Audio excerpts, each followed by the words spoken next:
ఇప్పటివరకు టెలివిజన్ రంగంలో ఏ షోకి రానంత పాపులారిటీ సంపాదించుకున్న ఏకైక రియాలిటీ షో బిగ్ బాస్. ఈ షో వచ్చేంత వరకు ఒక షో మీద భారీ మొత్తంలో ఖర్చు పెట్టడం రిస్క్ అని చాలా మంది భావిస్తుండేవారు.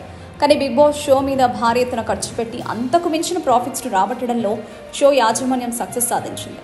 అందుకే ఈ షో ద్వారా మరికొన్ని షోలు సైతం ఓటీటీ ప్లాట్ఫామ్లో టెలికాస్ట్ అవుతున్నాయి.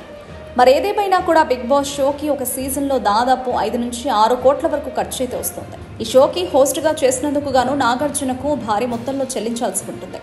అలాగే విన్నర్స్కి ఇచ్చే ప్రైజ్ మనీ, అలాగే వారం వారం కంటెస్టెంట్లకు చెల్లించే డబ్బులు, ఇక టెక్నికల్ టీంకి అయ్యే ఖర్చు, అలాగే అన్నపూర్ణ స్టూడియోలో ఈ సెట్ వేసుకున్నందుకు గాను వాళ్లకు చెల్లించే మొత్తం కలిపి 6 కోట్ల వరకు అయితే అవుతుందట.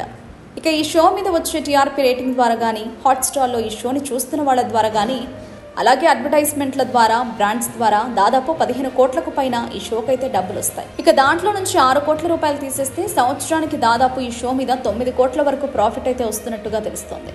అందుకే ఈ షో మీద అంత మొత్తంలో ఖర్చు చేయడానికి షో యాజమాన్యం కూడా వెనకాడడం లేదు. ఇక 100 రోజుల పాటు ఒక షోని సక్సెస్ఫుల్గా రన్ చేయాలంటే మామూలు విషయం కాదు.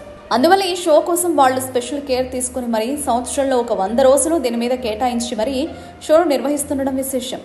ఇక బ్యాక్గ్రౌండ్ ఈ షోకి సంబంధించిన వివరాలను తెలుసుకోవడానికి, అలాగే షోని రన్ చేయడానికి డైరెక్షన్ టీం మొత్తం ఈ షో మీద సంవత్సరం పాటు వర్క్ చేస్తూనే ఉంటారు. నిజానికి ఒక టెలివిజన్ రంగంలో ఒక షో మీద ఇంత పెద్ద మొత్తంలో ఖర్చు చేయడం అనేది మామూలు విషయం కాదు.